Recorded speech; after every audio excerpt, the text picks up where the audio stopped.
Hey everyone, and welcome back to your weekly dose of mental health. I'm your host, Ethan, and alongside me is Jenna Belk. Jenna, how are you today?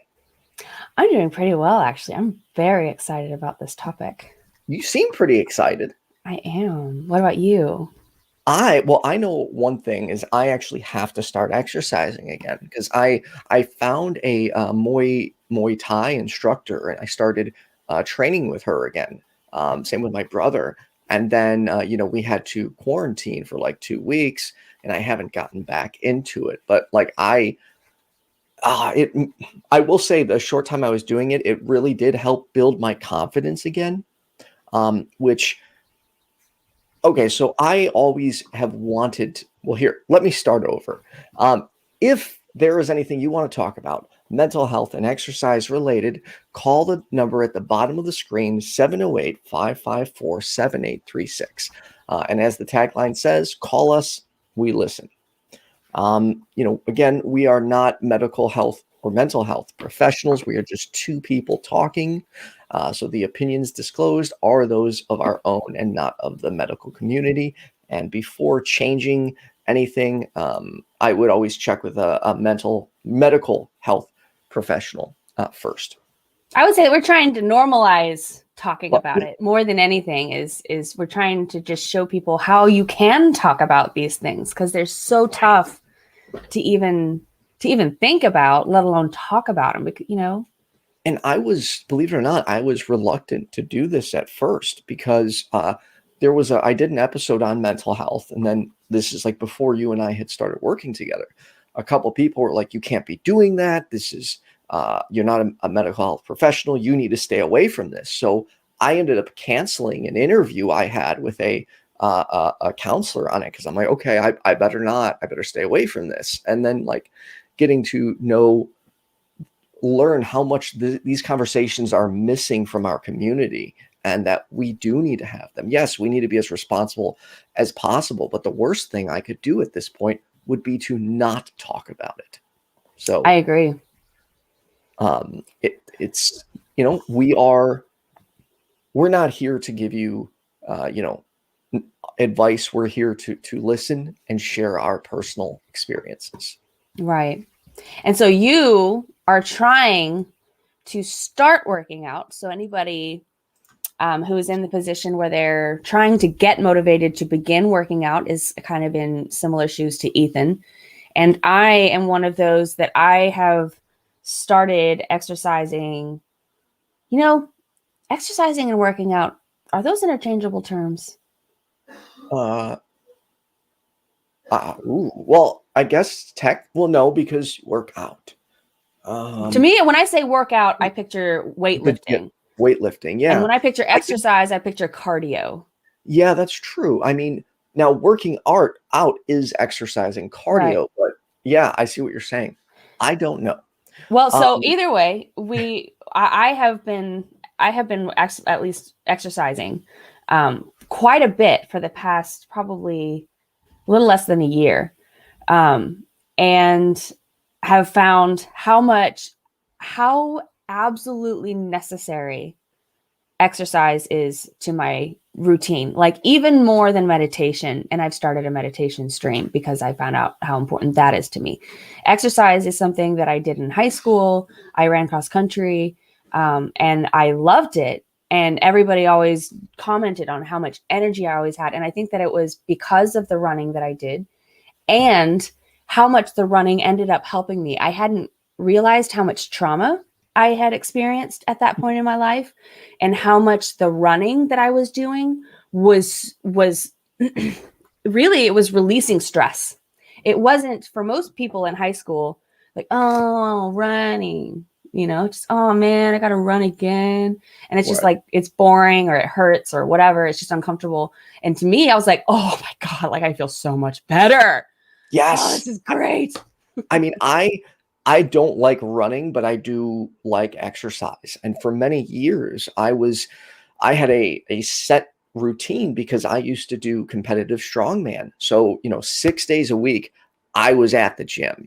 I was eating probably between 8 to 12 meals a day, every day, taking endless amounts of supplements and trying to, Yeah, I got up to 197 was when I was working out like the max. And I actually considered taking other things to assist with that, but I don't want to dive down that rabbit hole because that's a totally other topic. But the biggest thing I notice with working out is the confidence difference. Like you feel, it's not just because you may physically be stronger. It's just it uplifts you, and it makes a difference. And sweating is also really good from you, from my understanding. Like after each workout, I would go sit in the sauna for usually about an hour and just be. Sorry, to be clear, sitting in the sauna too long can be damaging. So I'm not telling anyone to go sit in the sauna for an hour. But for me, yeah, I would do it. I would stretch and I would step out, wipe the sweat off, go back in. It was always like right after workout, it felt so good. And I would really like to get back into a regimen where I am working out every single day.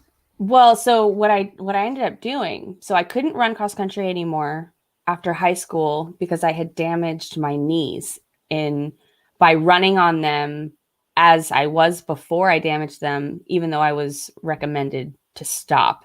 I needed to rest and I didn't. And so I've damaged my knees, so I couldn't run anymore. And I've actually cried because I couldn't run anymore. But I found stand-up paddleboarding works the same kind of cardio that running does for me. Ooh. But instead of working my lower body and legs like I used to work and now struggle with, I was going to get to that in just a second. Instead of working my lower body, I happen to be one of those people that I carry my stress all of it right at my shoulders right here and the base of my neck. And I realized part of that is posture, which we're going to have to do an episode on posture too.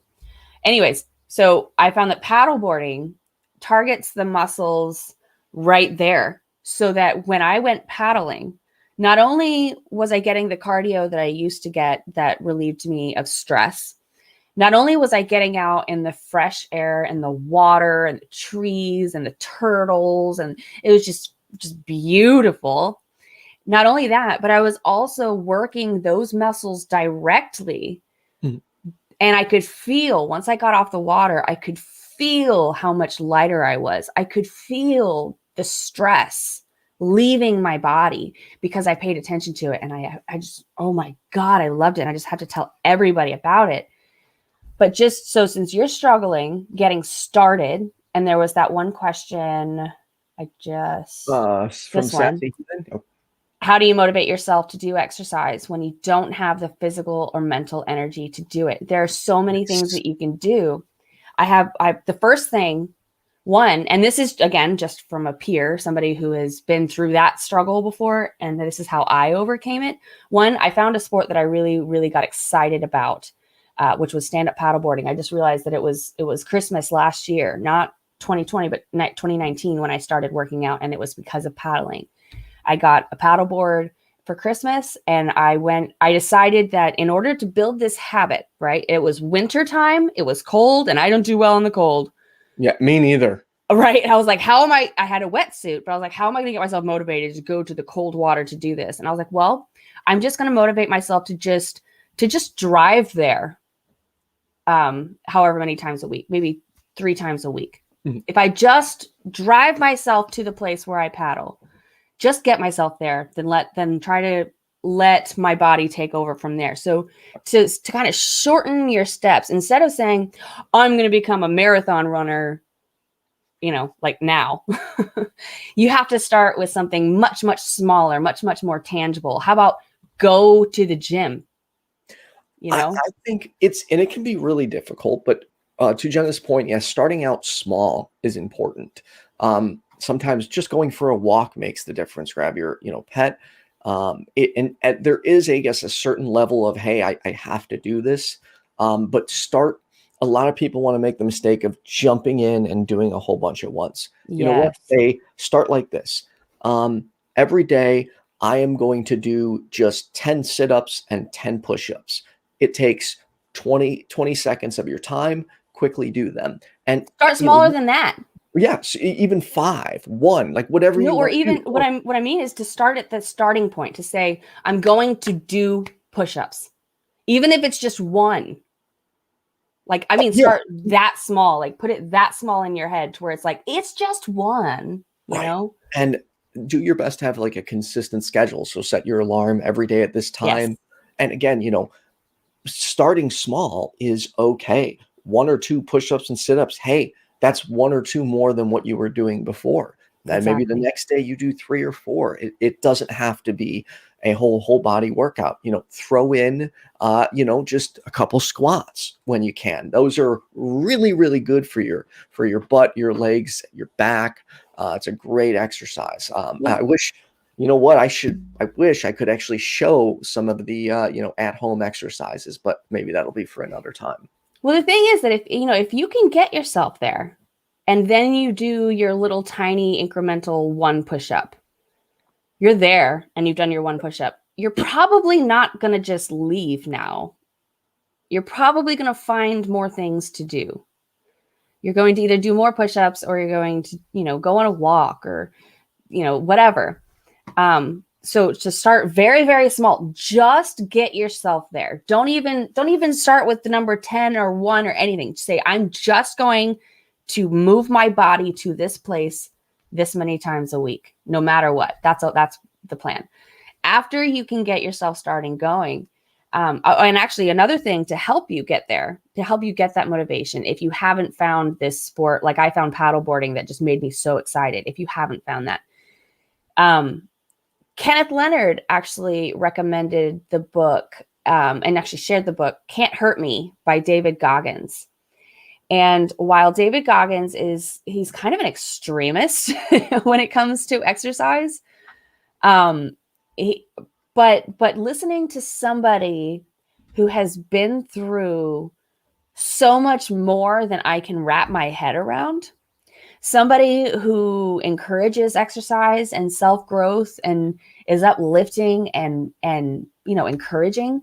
What I do is I'll go on my walks now, which I can't really paddle right now because of pregnancy, so I walk, which I love walking. I've underestimated how wonderful walking is and how my legs are bulking up again like they were in high school, but just from walking. And so walking is highly underrated. I highly recommend walking, even if it's just around your neighborhood. You do not have an excuse not to walk anywhere. Right. I'm going to say And 99% of people. bring your cat like I do. I got my Band-Aid, a little cat Aw, backpack. Ooh, my cat would actually, not like that. oh, he loves it. Now I'll like throughout the day, he'll go and he'll sit in it like, hello, dad. Are Aw, you going to take me for the walk? that's so Um, cool. Yeah, and what I did is I put it instead of on the back, I put it in the front and I leave the zipper open. And the whole time he's just got his head up, looking around, purring, happy as Oh can my be. gosh. The next cat I get, I'm going to have to do that. My cat's 11 years old. He's way too old to start habits like that. But yeah, that's awesome. So yeah, see if you can bring your pet or your dog. If you have a dog, that's a really good excuse to get regular exercise. If you have to go walk the dog every morning and night. But then also finding a friend, finding Yes, somebody else having a that workout buddy, that's really makes a difference. exactly, find somebody else that wants to get motivated but can't. That's one of the reasons that I'm doing my meditation streams every single weekday, is because some people, especially me, if I have somebody that's expecting me to show up somewhere and it's not just me, I am much more declined to come up with an excuse not to do it, Right. and Um, go ahead, Sorry, I was just going to say we do have a couple callers. Want to go for it. jump in? All right, Yes. let's get our first caller. We have got John from Oklahoma. You're on with Ethan and Jenna. How's it going? Good morning. Good morning. Going mid to fair. Mid to fair. Oh, okay. Say thank you to Kaitlyn for getting me in here. Thank you, Yeah. Kaitlyn. She's pretty awesome. Yes, she is. Agreed. There's Kaitlyn. What do you want to talk about today? Well, I don't exercise much. I can't. I excuse me. I got COVID back in August, and I have not recovered. I tried. Okay, so I mowed the yard 2 weeks ago because that's what we have to do here in Oklahoma. But I have a self-propelled push mower, and within less than 20 minutes of me pushing the mower around, I collapsed out of exhaustion in the middle of the yard. Oh. So, I try to put in a walk every day, even if it's just around the house, and I try to get outside. I've set up this like what I call my old man porch. I'm 37. Okay. But You're an old man. so I try to get outside and soak up, sunshine, and breathe fresh air, and cuss at the neighborhood cats because they keep peeing all over my charcoal grill. Mm-hmm. I really enjoy being outside. It's just hard for me to do that. And if I'm walking around inside, I feel like a crazy person, just in a manic state. So Right. Well, we need fresh air. Have you heard of electronic bikes? Electronic bikes? Yes. Unfortunately, in our house, we have a 3-bedroom house with 5 people living here, so there's not a whole lot of room. Not a stationary bike, an electronic bike. It's essentially kind of the same concept as your self-propelled push mower, but for a bike. That would be. I hadn't even thought of that. Yeah, my father-in-law had lung cancer, and he's actually one of the people who got me into exercising. And he went and got himself an electric bike while he was going through chemo before he passed. And it was amazing. He used it. It was incredible. I can't my father-in-law's is biking with lung cancer. So maybe that's something worth checking out if you have the financial means for it. I don't know how expensive it was. Yeah, that's also a problem because unfortunately, to add on to the mental recovery I'm going through, I have been diagnosed with PTSD from COVID. Oh my God.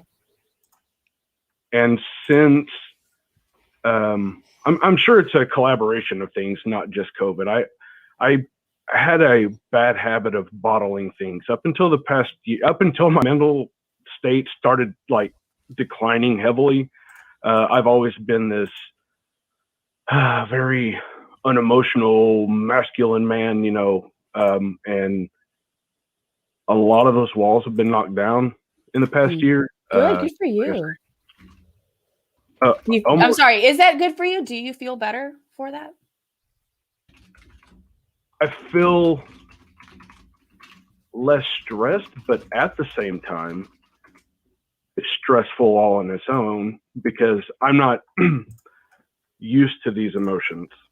Okay, yes, that's fair. My wife's a very sensitive person and always has been, and I have tried my hardest to be understanding and let her have her moments, and just see what she needed me to do, and I've never doxed her for it. I just didn't get it, but I understood that she was having those feelings. I didn't understand what those feelings were. Right. And now it's all dumping on me at the same time. So she's been a pretty good help with, ways to kind of get through. And she's like, you need to get your butt outside.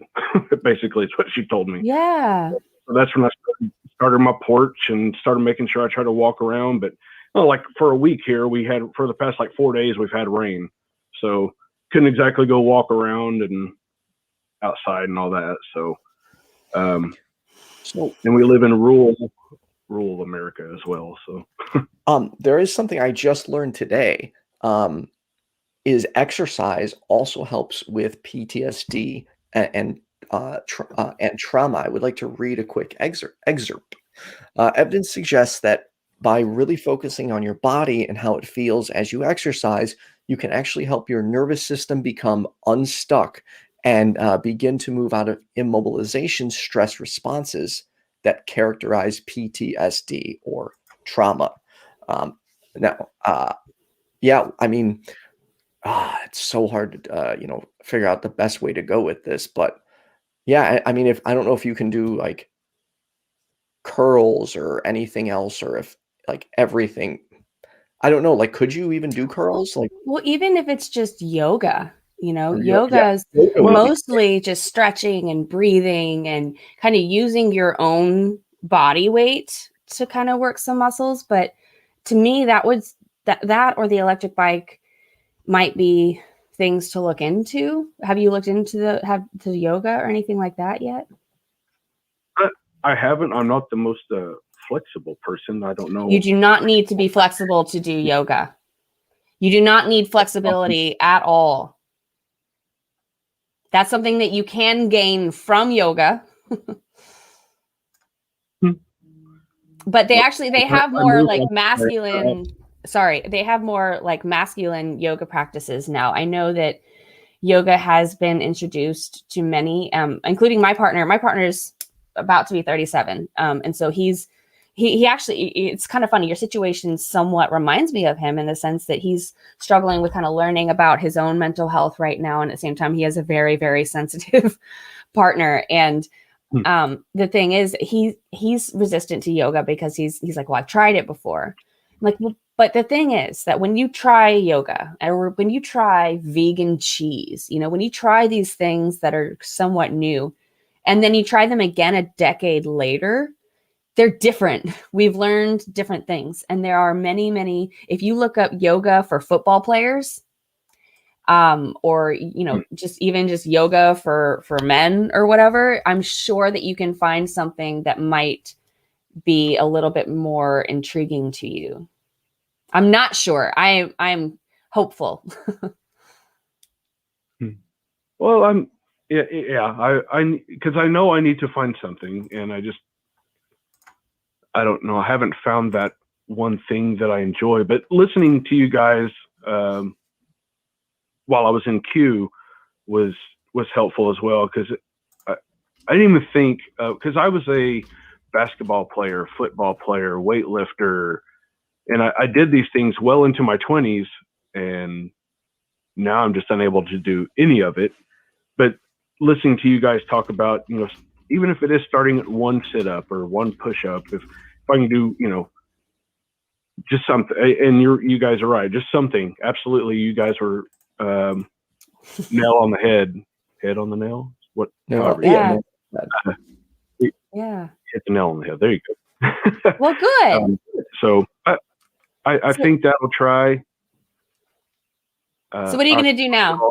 Some suggestions to try, and we'll. Do you mind if I ask where you're headed? Do what? Do you mind if I ask where you're headed? Like, what is it that we've said that you're like, I'm going to go that direction?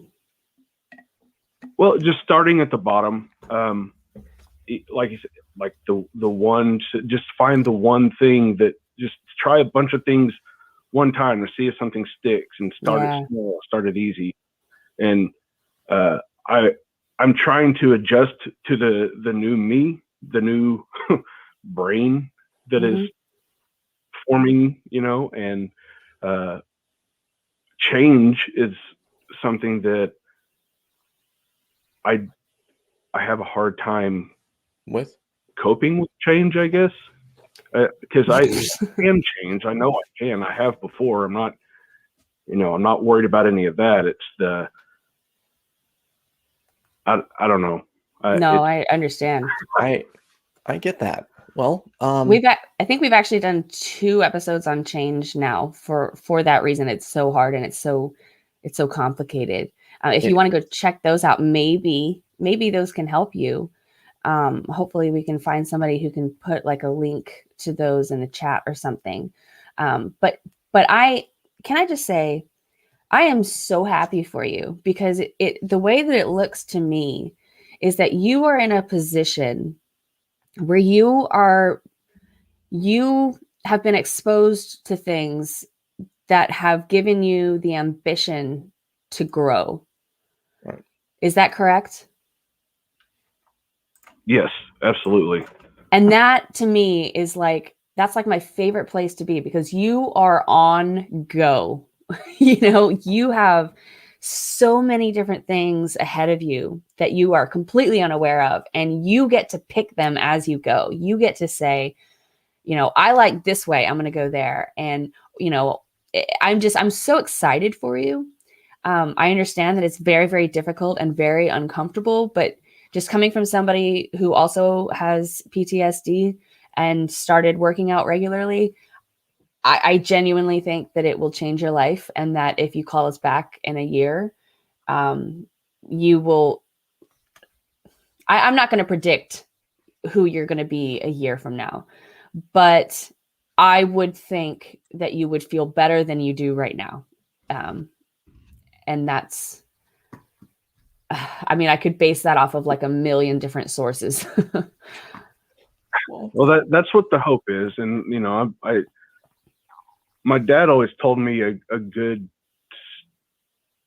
saying was something to the effect of, never get complacent, always try to go up from where you're at, always. Exactly. Because if you're not growing, you're dying. I've got completely complacent, and in the most figurative and literal, it seems like my brain's trying to die on me and my body tried to give up on me, and we battle through it. So now it's time to start working upward again. Well, if you think about it, COVID set you back. COVID took a lot from you that you had built up.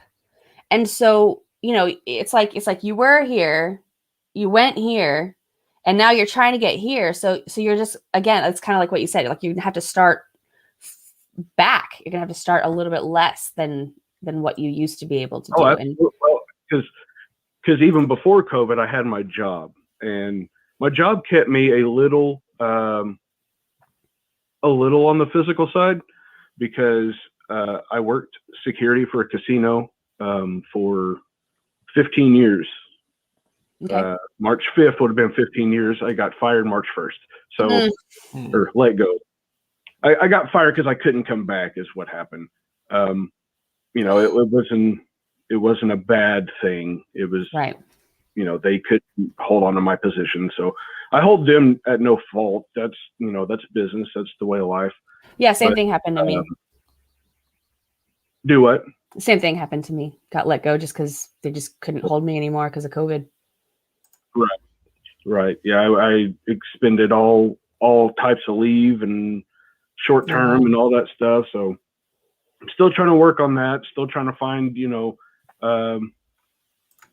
maybe a home based, because I have a very low threshold for my public anxiety. Like now that I've lost my job, I'm Native American, so I had to go get free health care, and sitting in the same hospital where I almost died, 6-8 months ago, was pretty surreal. It was a very high stress. So I'm going to make one more recommendation, if that's welcome to you. Absolutely. I'm welcome. I can understand how you have this momentum going and you have this job going and you're doing well, and then something changes it and you don't have this job now for almost a year, and I've never had a job, not had a job for almost a year. It's very, very different from the habits that I built over my entire life, not even just my adult life, but my entire life. I can completely understand that. I'm curious, have you looked into disability? Because that is a thing. If you can't work right now, disability doesn't have to be forever. If you can't work, you can, and you've been diagnosed with PTSD. I am not sure how that process goes, but I do know people who are on disability, and I do know that it's possible. Especially if you can't. I'm working on that part of it. I'm sorry to interrupt. No, I'm sorry. I was just saying, I've been working on that. The deal is, so my mental health, my psychiatrist, there's a lot of tangents on this, and just in the past few months. Sure. But my therapist really dropped the ball on my medication. He was okay apparently with me going without it for 2 months. My disability company was trying to call him, checked in with him every Thursday. They sent me the records where they had tried, and for some reason they were refusing to send in my medical records. So on top of that, my physician that I was seeing, the last contact I had with him directly, we were in one of his exam rooms, and he still thinks Trump should be president. So I couldn't continue with either one of these doctors. So now I'm having to be reestablished somewhere else. And so it's been just a huge, just mound of garbage. But, yeah. I'm really sorry.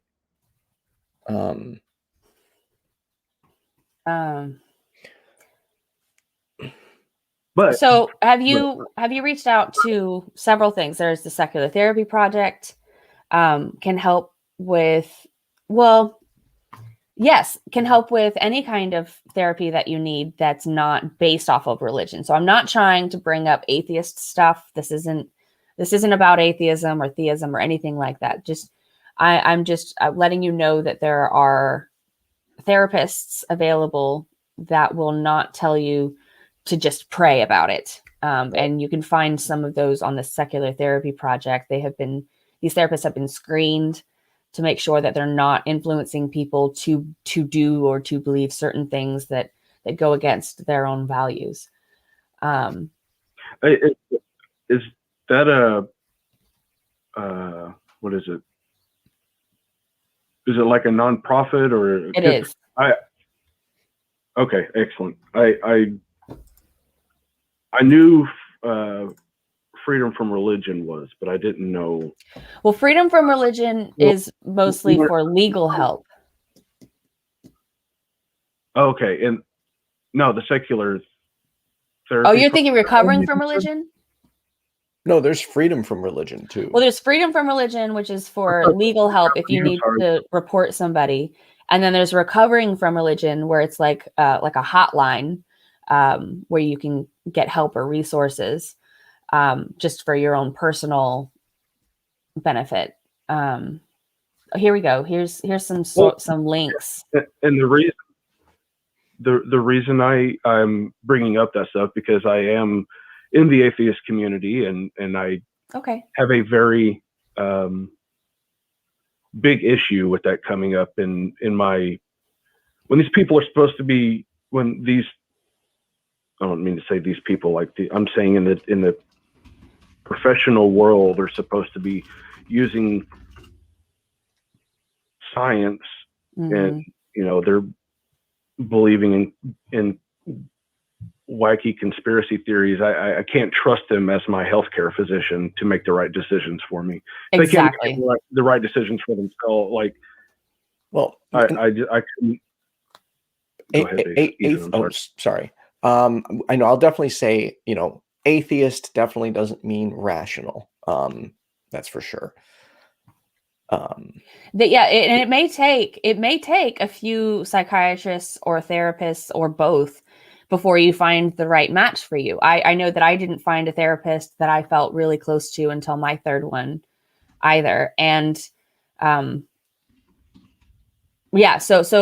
that's just if you're looking for some secular support, not on the atheism side, but just the secular side. If you're looking for that, I recommend that, because just because we are getting too close to offering you mental health advice, and that is not what we're trying to do right now. But we're just in a discussion, and I appreciate the help and directions that you guys go. I'm gonna go a little fanboy for a second. I think this show is one of the most important shows on YouTube.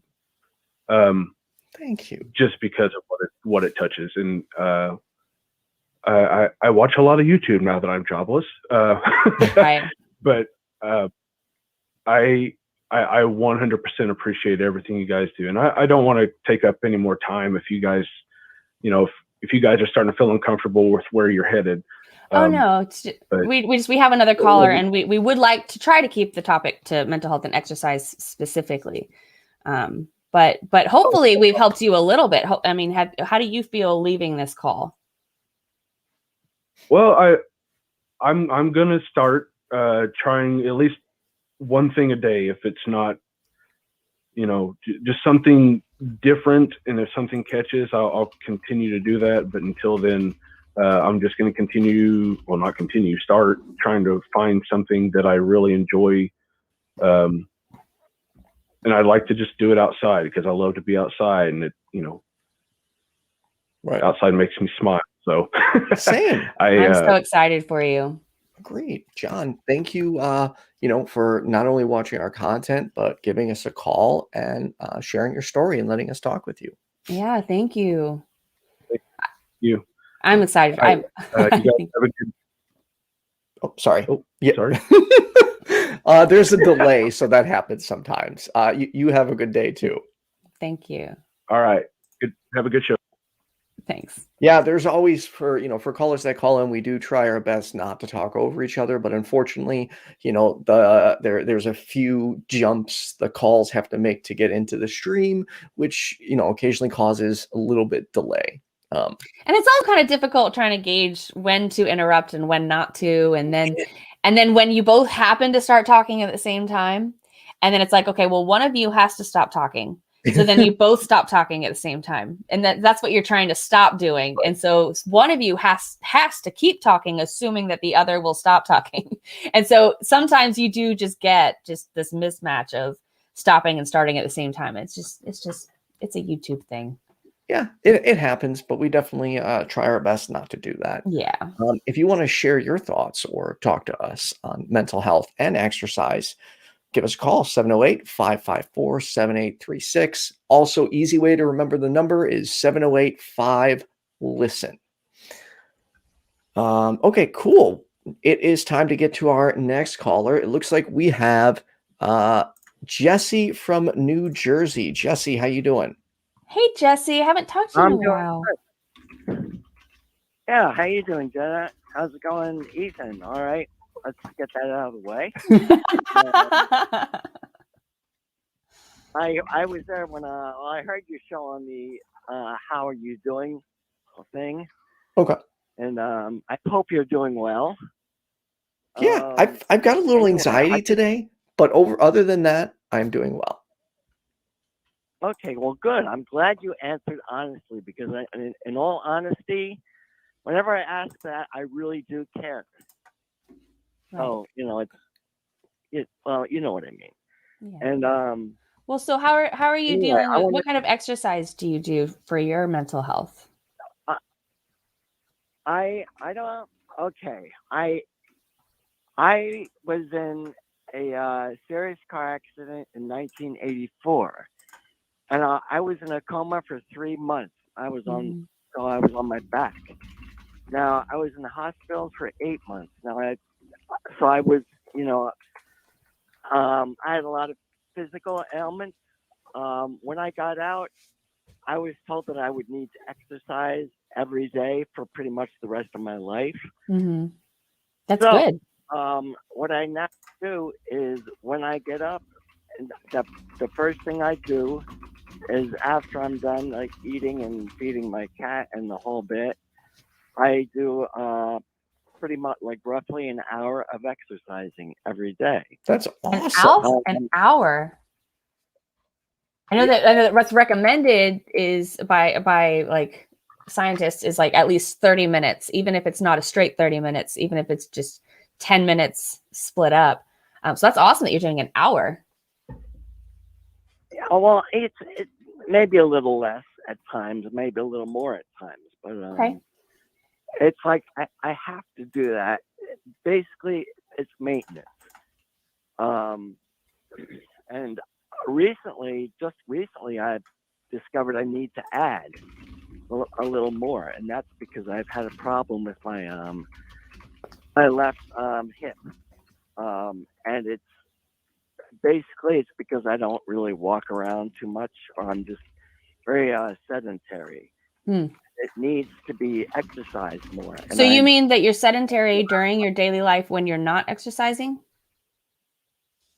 Yeah, like I go on the computer a lot, and if I'm just sitting there a lot, and I need to, what I need to do is I need to set the timer on my phone, go off every 10, 15 minutes to get up and, just like walk around a little bit. Yeah, go get a glass of water, stretch.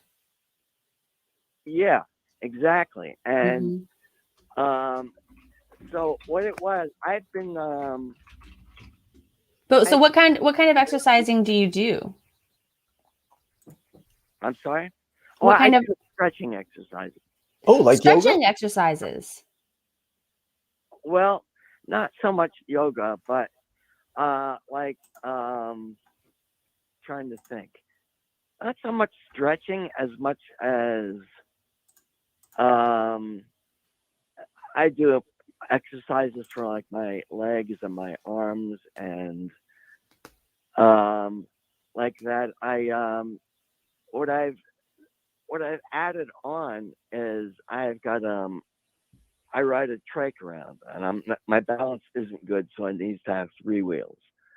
I've just started doing that. I mean, within the last 3 days or so. It's because I need to get that exercise in for the leg. Now it's not so good because it's raining here. What I need to do is get an exercise bike, stationary bike, right, opposed to electronic. Yeah. Just to exercise those muscles when it is raining, like today, because that's very important. I've gone to therapy a couple of times in another place where they can they take care of things like that, but I find mostly what that is just exercising those muscles again. So I figured, well, why don't I just do that on my own? That way I won't have to go there.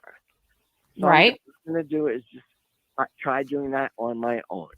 Okay. And hopefully that will work this time. Can I make a quick observation or recommendation about learning that you can do something out like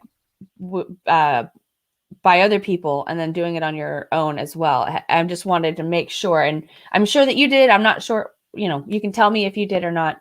But I'm hoping that people who do that make sure that they do research into it to try to make sure that there's not something like a correct posture that you're supposed to hold when you're doing these things, because you can hurt yourself if you don't know what you're doing.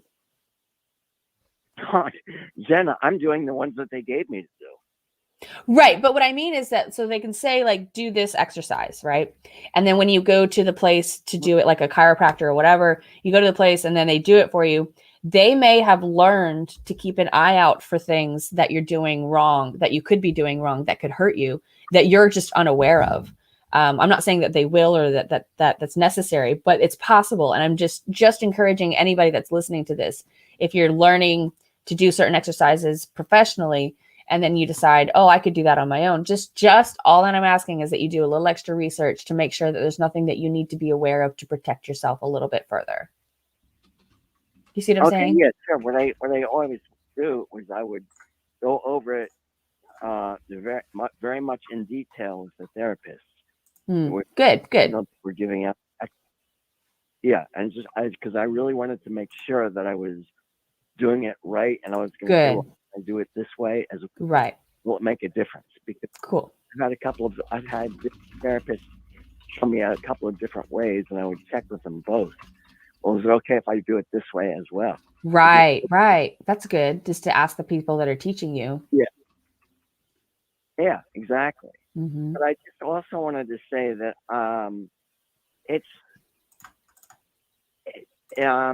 let me see, it's not really convenient for me to have to do them, but at the same time, I've worked it into my life where I can listen to music while I'm doing it, and in a way, it's like a meditation Mm-hmm. for me.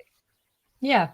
It's Because it's like a form of meditation. Okay, it's like I do my exercises now, and it's like I just get into it, and I put the music on, and I do the exercises, and it's like me time. yeah. So you make it fun. You You listen know, to music and kind of get into the mood. Have you listened to any like audiobooks or podcasts while you work out, or is that distracting? Well, I do sometimes. Sometimes I'll put on YouTube shows, and I just want to echo that other callers things about this being like one of the most important shows on YouTube. Thank you. I really feel very, very strongly about that. Yeah, I really appreciate that. You know, not a problem. I appreciate it ever since it first came on. But yeah, I listen to, for the most part, it's music, but I mean, I can interchange it with pretty much anything. Right. Sometimes like on Sundays, Sunday is my atheist day. I've got, the atheist experience at night, and then maybe whatever other show is on the line after that. And so, it's pretty much, I mean, I can pretty much adjust it. Yeah. Whatever. Well, good for you. I'm glad that you found some things that you can listen to make exercising a bit more enjoyable, because there's the one option. What you can do is you can work out and you can pay very close attention to your muscles and kind of turn it into a meditation like that. Or you can turn it into a meditation like what you're talking about, where you're not only working your muscles, you're also, distracting your mind and practicing focus, right? Well, and I would also like to echo what Jenna said about form. Form is crucial. I can't tell you how often I see people in the gym more focused on the amount of weight versus the exercise they're doing. And I know some of my male friends in the past have said, well, like, I don't want to do like a 5-pound dumbbell. I look stupid. And it's like, it doesn't matter how you look. You are going to accomplish more by having rock solid form than you will just jerking things around. If you ever watch, like, ever see those big muscular bodybuilders, they have their, strength training regimen where they'll do heavier weight, but for their cardio, oftentimes they're using much lower weight and doing a lot of reps, and form is so crucial. All it takes is one wrong turn with a big weight, like what happened with my back, and you're done. You can injure yourself for life. So start light, stay light if you need to. Just make sure you have that exact form down. To give an example, when people do like bicep curls, they'll often like try and jerk and do that. Stay stationary. Don't straighten your arms out all the way, but go to the bottom of the slight bend and pull up, keeping your core, which is the most important thing when you're working out. Keep your core solid. Stuck your gut in, squeeze it. Make sure you're breathing with every set. Breathing is crucial to working out. So, and if you will notice, if you focus more on form and breathing than the weight, you'll oftentimes get a better workout. You'll start sweating because you're using your mind and body to focus on everything and make sure you're doing it correctly. Well, thank you so much for calling, Jesse. Did you have anything else that you wanted to add really quick about exercise and mental health before we move on? Just my therapists have always been about form and never about how heavy weights you've been lifting. So I mean, that's always been the crucial thing. The slower you move, you can always go too fast, but you can't go too slow. That sort of attitude. Right. Well, awesome. Thank you so much, Jesse, for calling. Yeah. Appreciate it. I always appreciate you you're watching. Have a great day, and thank you so much. I appreciate it. You too. We'll talk to you again soon. Okay, great. I found a website on, or an article on, it's put out by the U.S. Department of Health and Human Services. It's called nia.nih.gov. It's National Institute on Aging. And this part is on exercise and physical activity. There's 4 types of exercise that you can do. I didn't realize that there were so many different kinds of exercise. There's endurance training and there's strength training, like we talked about. But there's also balance training and flexibility. So that being said, there's Tai Chi, there's standing on one foot, there's walking heel to toe. Hey, I've been doing that. But you know what I mean? I guess it's kind of like what Jesse was talking about. There's like the kind of the stretching exercises can kind of count for that. And then there's the flexibility, there's back stretching, doing like stretching for like the splits or something like that. There's all kinds of things you can do. Please make sure that especially if you are changing from a sedentary lifestyle to a more moderate lifestyle, please make sure you are drinking water. I know that it is very easy to forget. So get a bottle. And get a Nalgene with a clip on it. This is what I put on my bag when I leave my house. I have a bag that's like my purse, and I clip this to it, and I take this with me everywhere I go. So yeah, I never leave the house without without one of these bottles. And I keep it next to bed at me at night. I am constantly drinking. A good way to start that habit is they have these cubs that are like battery operated, and what it does is it blinks the light every time you should drink enough water to make sure you're getting enough water in your system every day. They're about $20-25, but if you find drinking water to be hard, and you may need that reminder, it might be a decent investment. But to me, like looking back when I was on all the medication, that was the one thing like consistently I did, is I was pounding water. And I think that's one of the things that, this is speculation, but I was on so much medication that it should have had more of an effect on my organs, as I understand it. And I think that's one of the things that kept my body going, was this endless amounts of water. I'm not a doctor, totally just speculation. Neither am I. I just know that I'm the kind of person that I have always struggled to drink water. And then when I got with my partner, he always carried an Nalgene bottle around with him, and he got me in that habit. And it has made a huge difference on not only my energy levels, but my ability to exercise, my mental capacity. I mean, liquids is essential. Yes. And I wonder, so you're into martial arts. Yeah. I took more. I love doing that. I'll be walking around the house and be like, so that's so funny. I used to be a dancer, and I do like little tiny like dance moves all around the house throughout my day. Well, I'll do those too, but yeah, I'll be walking to a room and all of a sudden I'll get in the stance. I'll start kicking and punching to, make sure I got my form down. But see, that's an amazing way to keep fit, is to just kind of, you know what I mean? Kind of throw little bits of it throughout your day. Or playing with my nephew. Like, my nephew rarely uses toys with me anymore, mainly because I'm creative and just make stuff up.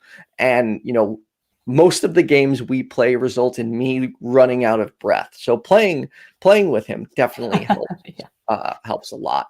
But yeah, martial arts really helped me build my confidence, especially because I was I worked in a bar scene for many years. And like, I'm a peaceful dude, but drunk people start fights. So I worked in the bar. I would oftentimes intervene, particularly because I just hate seeing people fight.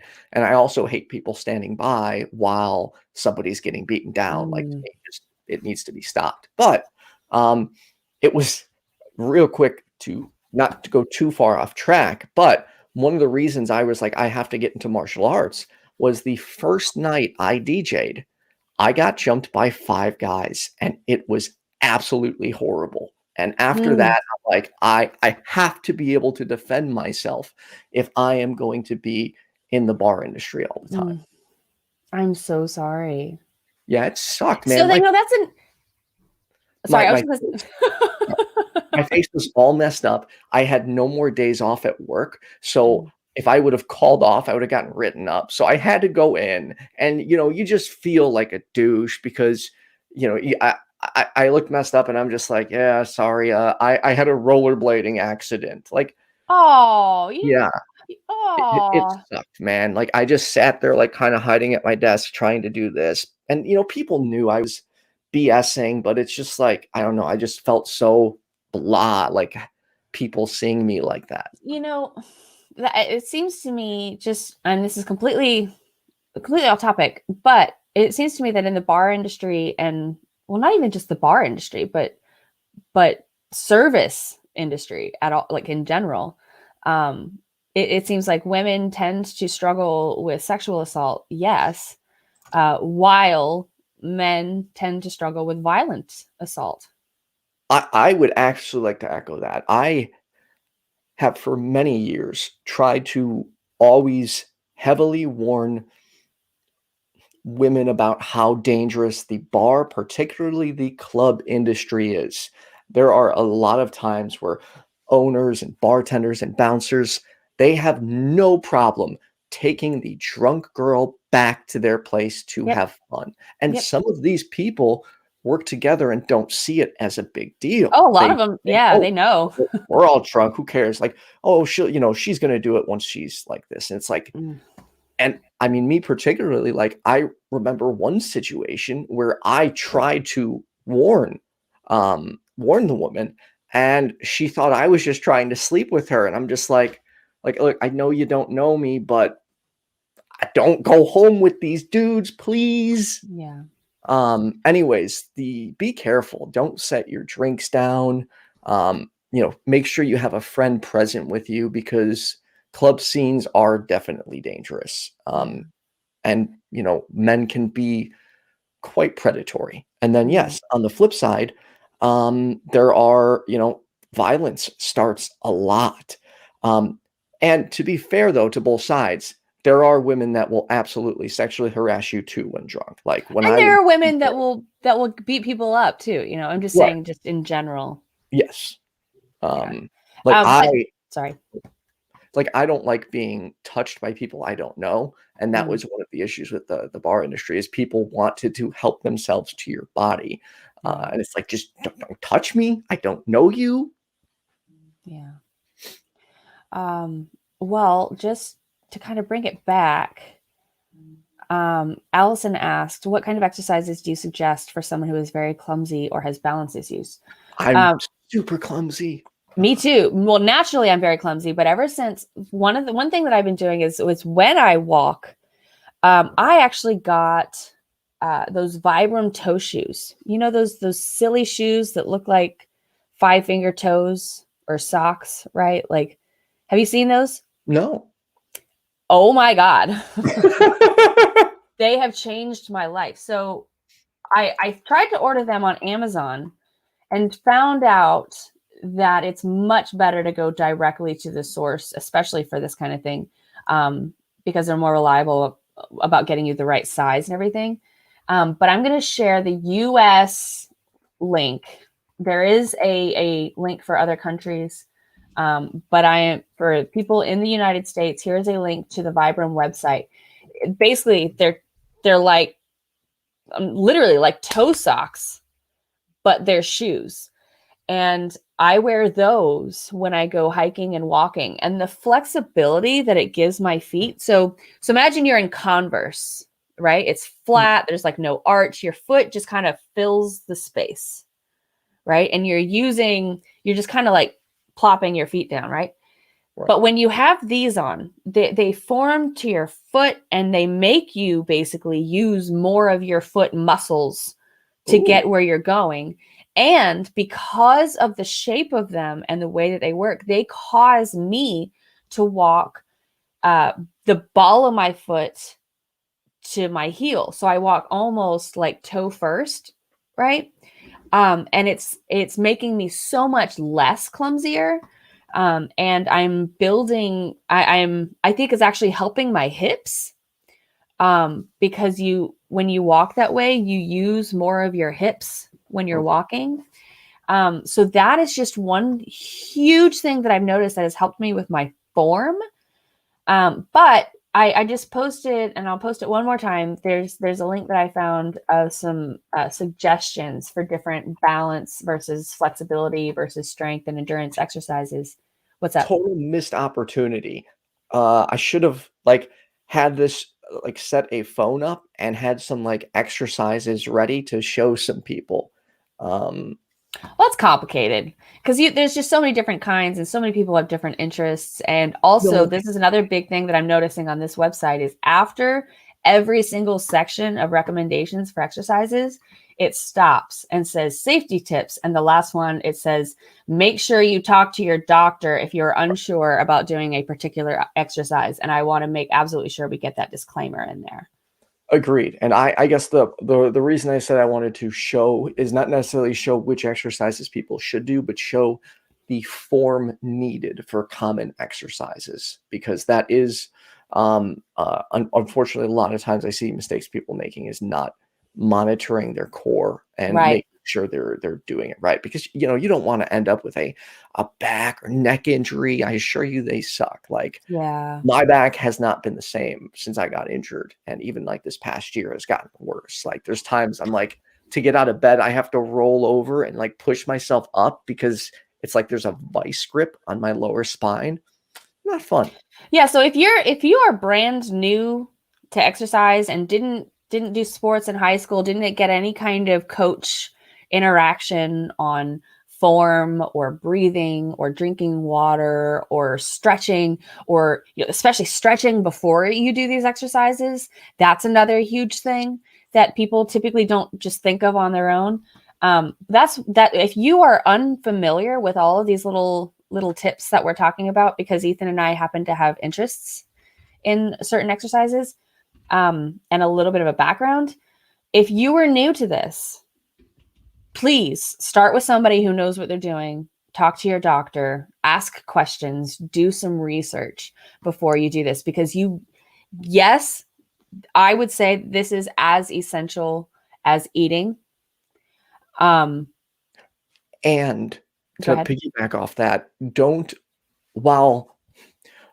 always take what personal trainers say or do as concrete. That was another thing I unfortunately saw in the gym industry, is there are a lot of trainers who have absolutely no idea what they're doing. And some of these gyms don't actually hire trained professionals. And I've watched them put people through potentially harmful exercises and not monitor their form. So there are bad personal trainers. Be really careful with who you trust when it comes to exercise. Well, it's kind of like finding a therapist. You're not necessarily going to find a good one even on the first try. But that is a very good point that IQ brought up about sodium levels. That's something a lot of people, especially people who haven't done any kind of extreme working out, can be unaware of how much salt you need. Vinegar and salt are great for cramping and keeping yourself up. I actually haven't done much research into it myself. I'm just aware of it in general. So this hypohyperatremia, I don't know those words, but that's definitely something I want to make myself more familiar with. And I would recommend everybody that's listening right now to do the same. Thank you, IQ. And to everyone, before we get to our caller, to everyone watching, are there any topics on mental health you'd like to see us cover? Please let us know in the comments, or if you're watching this after it's not live anymore, well, yeah, put it in the comments and let us know what you think are important topics that you'd like to see us cover. Yeah. All right, we've got Matthew. You're on with Ethan and Jenna. How you doing, Matthew? Hi, Matthew. Hi, Ethan. Hi, Jenna. What's up? How do you exercise? What do you want to talk about? How you feeling today? And mental health. Oh, I'm actually feeling good. I went to the gym this morning, so Nice. Isn't that funny how that works out? yeah. That you feel good after you go to the gym? Yeah. No, I love strength training, right? So that's my preferred form of exercise. And like I agree that it does have a lot of benefits when it comes to stress relief and stuff. It's like a previous caller mentioned, it's like meditation. Right. Mm. But I have found that especially like when I can easily slip into this mindset of being so obsessed with like eating healthy and exercising that it actually becomes an additional stressor for me. And I kind of wanted to get your take on that. So I actually agree with that. I get where you're coming from, because when I was doing like competing, it became a job. I had to set reminders, to make sure I was downing protein and carbs every couple hours. And it was like, I planned everything around it. Someone asked me to hang out late, and I'm like, well, tomorrow's back day. I can't be up late on a back day. I have to be focused. It can add stress, which can be annoying at times. But I think unfortunately, the stress that comes with working out is better than not working out. In terms of how to deal with that stress, I guess the best thing to do would be try not to be overly hard on yourself or set unrealistic goals if possible. What do you think, Jenna? I think that I have come to be somewhat anti like winning and losing. When it comes to the competitions where there's a winner, I think I'm just not a huge supporter of that anymore, since I've learned about how it actually, and I blame David Goggins. So listening to his book, he's introduced to me the concept of, and Kenneth Leonard too, actually, of competing with yourself. And I think that competing with yourself is so much more beneficial and efficient than competing with other people, because you don't know what kind of training they're doing. You don't know what kind of history they have. You don't know anything necessarily about this person who you're competing with. And so when that person wins, that just means that in that moment, at that time, they had their variables match up in a way that they were just, in my opinion, luckier than you. Or simply more capable to do this particular task with those particular requirements. But that doesn't mean that that person is healthier than you. That doesn't mean that that person is, has better energy, or more stamina, or that doesn't mean anything. That just means that in that moment in time, they won. And now, again, this is not, I know that I'm going to get a lot of pushback on the idea of me being anti-competition, but it's just my own personal preference. I'm not against other people doing it. I've just realized that if I compete with myself, I am much less likely to put that extra pressure on, well, but I have to beat this other person and I don't know what they're doing. So I have to make sure I go above and beyond to make sure that I do enough to beat that person, when it's like, well, why don't you do the right amount to make yourself, your level, your goal of fit. And once you reach that point, go further. And then eventually you'll just notice yourself flying past everyone because they're all trying to compete with each other. You know what I mean? Well, see, for me, I need a little competition, like it. But competition with yourself. I mean, it's competition. No. I guess there are certain aspects though where I need competition with other people. What? How do you explain that? I'm curious. So, okay, to give you an example, when I was starting out as a DJ / karaoke host, I quickly fell in love with what I was doing. And I was trying, it was like a year and a half into it. And I, made this little crappy bar, like a sweet hangout spot. The bar would be packed every single week. And I'm seeing all these other like DJs in the area, particularly when I went to school with, that were just like like doing more. And I'm like, dude, what's going on? What am I doing wrong here? So I turned it into a competition, not saying whether it's healthy or not, but I'm like, I am going to do this and do it better. And I put his logo. He was kind of like my nemesis. We had some past history though. And I kind of put his logo, and I'm like, I am going to do this and I'm going to overcome him. I've always had competitive nature. I just want to be the best at everything I do, or try to be the best. So I'm okay when I'm not. There are a lot of things, most things I'm not the best or even good at, but I don't know. Sometimes that drives me more, knowing there's, I guess, an obstacle in the way. well, but that's what I mean is, so while yes, watching other people working out can kind of boost you a little bit more, right? Can give you a little bit more ammunition to put more into it because of just that natural wanting to beat everybody else thing, right? But what I mean is, like, when you internalize that, when you say, I did this amount last time, and so I'm going to make myself do X amount further this time.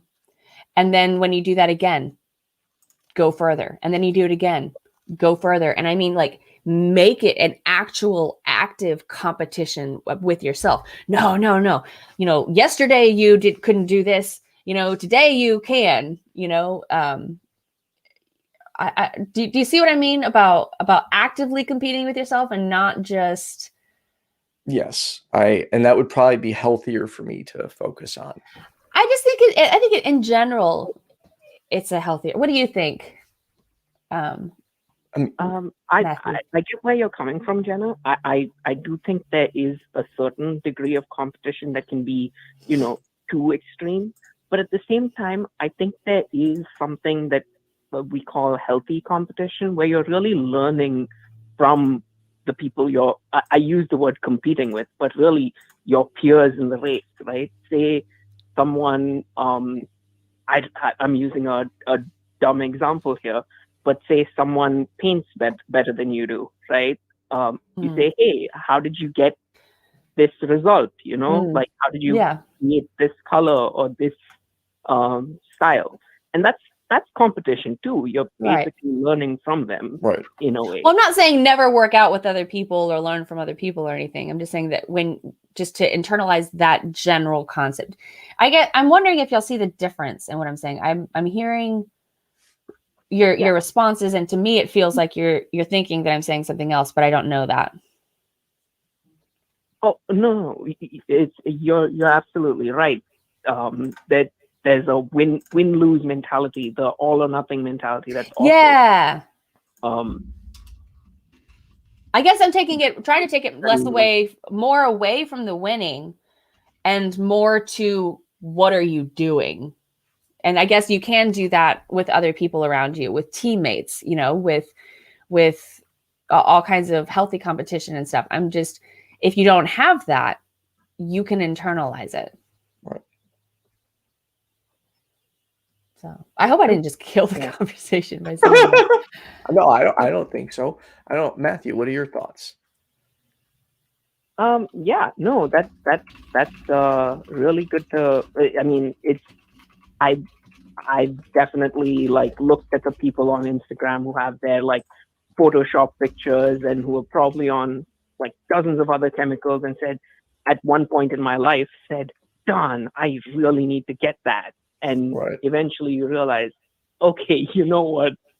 I can get to where I can get. And if I'm doing better tomorrow than I did today, then that's a win for me. Yes. I don't have to be stressed about not going to the gym every day, as long as over time I'm slowly and steadily improving. Right. I guess that's what it is that is what you just said, essentially the one day at a time mindset. And that is how you get rid of that anxiety of everything that you need to achieve. And so while, yes, it is good to have goals, it is good to expose yourself to people who are capable of doing more than you in X amount of areas, so that you're aware of how much further you can go. But if you start off with the mindset and kind of going back a little bit to some things that I've learned from David Goggins is if you go back to the mindset of at the moment that I think I'm doing my best, I've gone as far as I can, understanding that is less than half of what you're capable of, right? You go to your extreme absolute limit. That's less than half of what you're actually capable of doing. That is your mind stopping you saying, you know what? I'm too uncomfortable with this. It doesn't mean that you're not capable, right? It means that that's just where your mind wants to stop. And so if you can realize that and just put it into the current moment, this is kind of how I got to where I am in my life, just by looking at, you know what, I'm going to take today and I'm going to do the very best that I can today. Whether it's exercising, whether it's reading, whether it's, working on my relationship or anything like that, I'm going to do the best I can. And then what I've noticed is that just, sometime later, I just noticed that I am much better off than I was when I first started that. And I have so much less anxiety about putting constant stress on myself about never being good enough. Yeah, that's something I unfortunately have to deal with too. I'll compare myself to others when I shouldn't be. And at times that will, I'll compare myself to what they have and feel like a failure because I'm not where they're at. And that is definitely an unhealthy thing that happens inside my brain. That's what I mean. Like when they say, when they first introduced the idea of the participation medals that they wanted to give to kids, for, all the kids that participated in the sport, they get a participation medal. And when I first heard of that, I was in my very black and white extremist mindset. And I was like, oh, well, that kind of defeats the purpose, doesn't it? But the fact is that the kids who finish do win on their own scale. If you finished the race or whatever it is, if you did your best, I almost want to say, instead of handing out medals saying, you know what, you kid, you did the best. I almost want to say, instead of doing that, ask each kid when they're done, do you think you won? Did you win in your own head? Did you achieve what it is you were trying to achieve? And if not, then fine, accept the loss. Take the emotion that comes with that and put it into trying again or to finding something else. Because if you lost in your own head, well, maybe this isn't the sport for you. Maybe, but it's up to you. You are the only one who can determine if you did well enough. If you put your all into it. You know what I mean? Am I getting way too philosophical here? I don't think so. Matthew, what do you think? No, that makes sense. You want to do your best, and just curious about your thoughts, Jenna. I know you mentioned it's your mind stopping you. Mm-hmm. Is that a bad thing? Maybe no.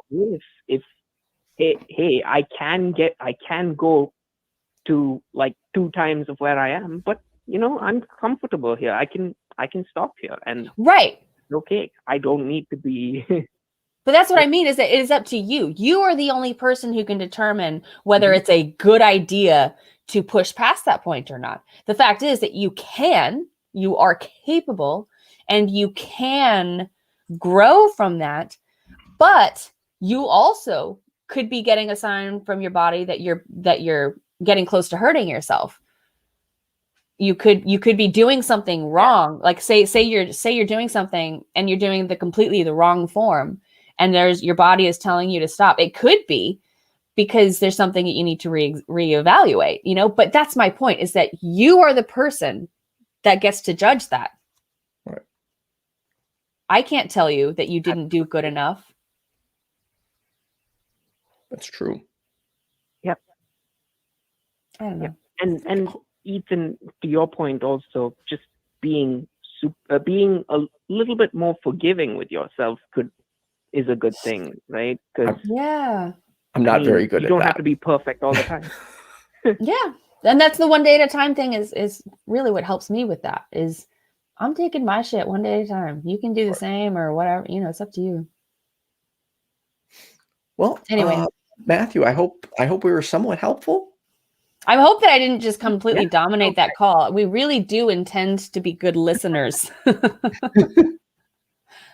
No, you guys are always fun to listen to. I'm really happy that the show exists. It gives me insight into what like other people are experiencing and kind of like see, hey, maybe I'm doing something wrong that I'm not realizing, Right. So, or maybe I can incorporate some of this advice to just do better in my everyday. Maybe, So, yeah. And let us know what happens. Yeah, thanks. I'll do that. Thank you for your call today. And thank you for, hey, it's been nice, getting to know you over the past couple calls you've made on the different shows. I appreciate you joining the community. Thank you. Nice to meet you, I Matthew. appreciate having a community to join. I'm All right, glad you're thanks, here. Matthew. I hope you enjoy the rest of your Sunday. Bye. You too. Bye-bye. I think this is a really good episode. We do have a lot of amazing people in the community that are so helpful and so loving. And if you doubt that, just look in the chats, man. We've got some awesome people around here. Yeah. Well, I just one more disclaimer. Neither one of us are mental health experts. Neither one of us are physical trainers. We are not nutritionists. We are no kind of professional when it comes to these scientific topics. We are YouTube peers who are trying to normalize talking about things that we should be talking about more, things that should be more public knowledge, things that we should know more about, and really need to, talk to more professionals. But in this show, we're just trying to normalize it, the conversation. One thing I've noticed, well, in doing this show, I've really developed my knowledge base when it comes to mental health. And I found that even in my private life, when people bring anything like this up, I have a lot more to say than I used to. And I always learn so much. Like recently, I learned one thing that makes my ADHD severely worse is when I'm anxious. Once I get anxious, it's like friggin' a bazillion different directions on everything. And it's hard for me to sometimes follow certain conversations, and I'll have to listen back or ask people to repeat themselves because my brain just won't allow me to absorb what's happening, which can be really difficult. Anxiety sucks. That's what I just want to say. It really is debilitating, but that's another reason I need to get back into a healthy habit of working out, because it does help with ADHD actually, and also PTSD, trauma, stress, Depression, anxiety. depression. It's in most cases probably going to be a net positive to start working out if it's safe and if you have like your doctor's consent. I'm sure there is some form of exercise that is safe for everyone, even if it's just this. I mean, I don't know. Good point. There is some, even if it's just breathing exercises, right? That working your lungs. Meditation. Exactly. So hopefully we did some good things with this show. A really good starting exercise to do is like focusing on your posture, shoulders back, chest out.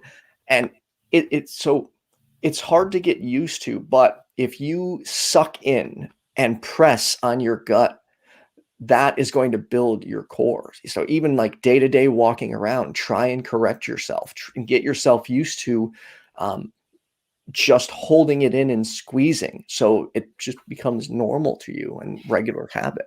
The thing is that all these things, meditation, exercise, breathe, all these things kind of work together. Like it's mindfulness meditation. When you practice that on your own time, it makes it easier to pay more attention to yourself and your body and how you feel throughout your day when you have other things that you're paying attention to. It can, like you said, like it can help with ADHD because it helps you focus. You're literally exercising. Your brain is there too. That's exercising. You're practicing focus. And then the achievement that you can get, the oxytocin that you get, the hormones can reduce your anxiety and depression. I mean, there's just so many benefits that I will stand by. I personally, as my own self, personally believe that exercise is as essential as food. And I'm not exaggerating. I'm not just trying to be dramatic here. No, I agree. And I just did something to my setup and everything just changed. So that's not good. Oh, no. Oh, there we go. Got it. Exercise is very crucial. And I would agree with Jenna, is it can be just as important as food. You know, we only have one body. There is no, we have to take care of it as much as we can. And that's where depression can really screw things up, because when you're depressed, you stop taking care of yourself. And, sometimes people stop brushing your teeth, and that's one of the worst things you can do, because it has potentially long-term harmful side effects. And then also, Allison, what about the topic of mental health and gender dysphoria? So I would love to cover that, but I would want to make sure we have the right guests that could do that conversation justice. So, as it turns out, I am trans as well. I am non-binary, and I identify as a demi-woman. Have you heard of that? I have not. What it means is that I identify as a woman. Yes, I accept that and I feel that. But I also don't. And it's very hard to explain. But when I first heard that definition, I was like, holy crap, I get that. Like that's how I feel. And anytime I had ever considered before if I was trans, I would ask myself, do I feel like a man? No? Okay, well then I'm not. And I would just leave it at that. Very black and white, very naive way of considering whether or not I'm trans. It turns out there's many different kinds. And the fact is that I'm non-binary, which means that I just don't identify as the specific male or the specific female. It's kind of like female-ish. Thing is, I don't actually experience gender dysphoria. So for that particular topic, I actually would not be a good fit, but I do fit into that group now, as finally. I didn't know that, but definitely, I don't know if I'm supposed to say congratulations or it is a victorious feeling when you finally find out that there's an area of your life where you were just kind of and then you finally feel like you are a puzzle, you're a puzzle piece in the puzzle now. Like I feel like I finally understand more of how I fit into this reality. You know what I mean? So when I found that, yes, I realized that some people could take it as like, oh, well, I'm trans. Well, that means I'm going to have all of these hardships and troubles with people judging me and all that. But it wasn't like that. It was like, oh my God, I finally know. Right. It's finding out more, like, since I found out like that I'm possibly on the spectrum, like it's done a world of difference for me, because I'm feeling less like not normal, and now like there is an explanation for why I am the way I am. Like it's a good feeling with touch, right? With change and my inability to handle those types of things. It makes a lot more sense. Oh, that's actually a really good topic too, being non-binary and pregnant. Ooh. That's the thing is non-binary, like you could have somebody who has gender dysphoria or not. And I think, honestly, I'm just one of the lucky ones that didn't get that piece of it. So yeah, that's a little side note. I came out. That's pretty cool. Yay. So Jenna, what do you have going on this week? So I have my regular meditation streams, Genesis, Just Keep Breathing, where I am meditating every single Monday through Friday for the reasons that we mentioned earlier. One, so that I can help people hold themselves accountable, because I'm the kind of person that needs that kind of accountability as well. So I'm there if you need that. Also, I've had so many people asking, how do you meditate? And the thing is that there's a million different kinds and there's a million different ways. But I just wanted to show how I do it so that people can kind of have like a starting point and they can kind of modify it from there. They can say, oh, well, the pace isn't right for me, or the duration, or, background noises or anything like that. You can really, really customize it to make it your own. And I encourage that. So that's Genesis, and that's on Twitch at 10 a.m. For 15 minutes every Monday to Friday. I have Carrot Noises on the same channel, Twitch, on Thursdays at 4:30 p.m. Central, where I'm painting for a couple hours and chatting, just kind of normalizing crafting and creativity and relaxation.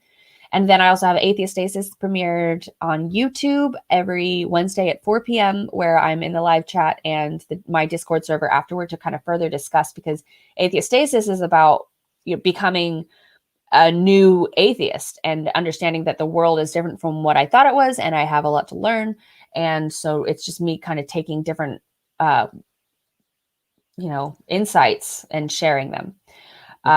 And then also, of course, the Ethan and Jenna Show. Yay! Every Sunday, where we talk mental health and another topic.